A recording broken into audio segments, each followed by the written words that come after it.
everyone, how are you today? I hope all of you had a great time. Today, I would like to tell you a story called The Legend of Sano Nggoang.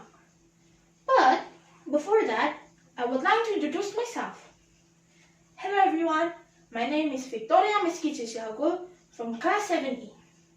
Alright, let's get to the story. Once upon a time, there lived a prehistorical human being on the slopes of Mount Lua. Mount Lua is the highest mountain around the area. According to the myth of his ancient ancestor, Mount Lua has a natural relative relationship with Golong Beliling. Golong Lua as younger brother and Golong Beliling as older brother. On the slopes of Mount Lua, there were only one family who were also siblings inhabited. The youngest brother named Mpurua and the oldest brother named Mpumberong. There were 9 members of the family. 2 of them were suffering from physical disabilities. 1 person is blind and 1 person is paralyzed. Both of them are being treated as the blind and the lame.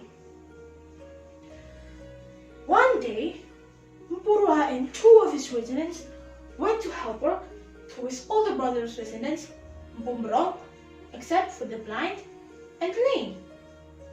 Practically, the blind and the lame who remained at home, accompanied by a pet dog. Mpurua had also prepared food ration enough for 3 days, but the blind and the lame already ate all the food only in 1 day. So that next day, they started looking for food all over the place. They knew that there's still some leftover green corn and some leftover rice. But the problem is how to cook them. Of course, to do type of food requires fire. Well, the cottage where the blind lived is about 50 meters from the cottage where the lame lived. The fire at the blind man's hut was extinguished. Meanwhile, the fire at the lame house was still burning on its furnace. And then the blind started to shout, "Hey little brother, is there still fire in your place?" The lame replied, "Yes, there's still fire in my stove. But how can I get this to you? I couldn't walk." Both of them were thinking hard. People were gone.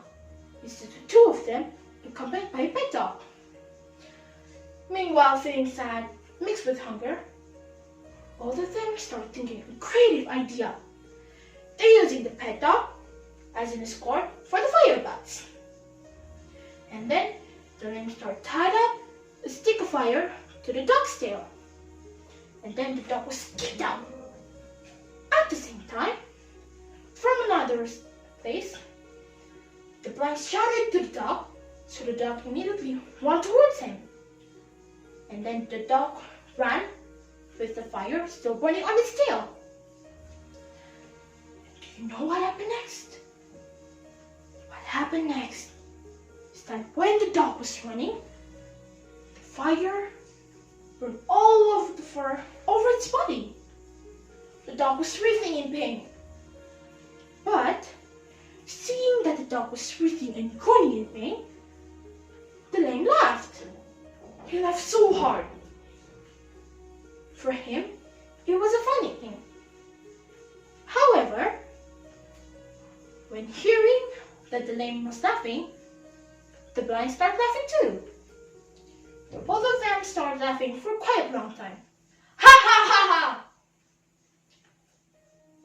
Even though that the dog was managed to the blind's house, his life was exhausted. He actually died in the front of the blind man's hut. But the dog that died was just being left by the blind. He just took the fire and then immediately go to the kitchen to cook the rice without thinking about the dog that died. What a poor thing. When the night comes, both of them will fall asleep. But suddenly, a strange and big-bearded grandpa came into their dreams. He said, "Oh, the blind and the lame, what an evil truth you did today. For your actions, I will give you harsh punishment.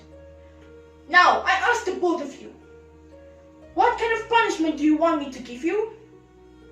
The grandpa said, and then, but the blind and the lame wasn't immediately answering the question. The both of them was confused. What is the meaning of the grandfather's questions? And then, the grandpa also clarified. "Oh, the blind and the lame, what kind of punishment do you want me to give you? Do you want to eat porridge rice or dry rice? Isn't it better if you only choose one of the two options?" And then the blind and the lame replied, "No, we want to eat all of it. We want to eat dry rice and porridge rice at the same time." Hearing the answers of the blind and the lame, the grandpa said, "Well, if that is what you want, then I will give it to you. Dry rice and porridge rice, wet and dry, fire and water." On the same night, Mpurwa had a dream about the same grandpa. The grandpa reminded them so they can immediately go to the safe place, because tomorrow night there will be a big disaster on Mount Lua. And then the grandpa took out the crease out from his waist and then pointed to the top of Mount Lua. He said, "Mount Lua, listening to me. Starting from tomorrow night, vomit out the burning fire to the face of the earth. Remove the hot lava and the poisonous dust out from your stomach. After that, vomit out the poisonous water. Let all the greedy human beings on the realm's place suffer and vanish." After the grandpa said that, he immediately disappeared. And then Mpurwa woke up from his dream. He immediately ran towards his siblings and then told them about this dream. After hearing Mpurwa's dream, Boomerang said, "Tomorrow night there will be a disaster on the mountain where we lived. Quick! We must get up! We have to find a safer place. This is a direct course from Mpomese, the creator of the universe." And then, the next morning, the 7 siblings immediately go to the burrow of Ngolombalili, and then Purwa and Boomerang tell that the dream has become the reason why they have to evacuate it for a meanwhile. And do you know what happened next? What happened next is, when the night comes, as promised by the grandpa, a big earthquake shaked the earth for many times. And then, from Mount Lua came out a big ball fire. A thick of smoke was rising up into the sky. Hot stones and sand fulfilling all the Mount Lua side. After about a month later, when Gololua's condition is a little bit recovered, the 7 siblings asked permission to go to the Mount Lua. They want to know what happened in the place they will live.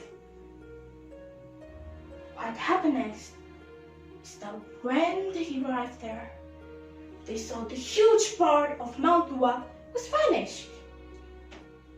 The only thing that was left is this spring, which is close to the residence of Boomerang. Long short story, Mpurwa, Boomerang, and all of their siblings began a new life, and Gololua's condition has gradually recovered. After that, Mapurwa and Pumurong named the water in the Curtis as the Sano Nggoang. Well, everybody, that is the end of the story. I hope all of you learned the best moral value of the story. Thank you for listening. Goodbye!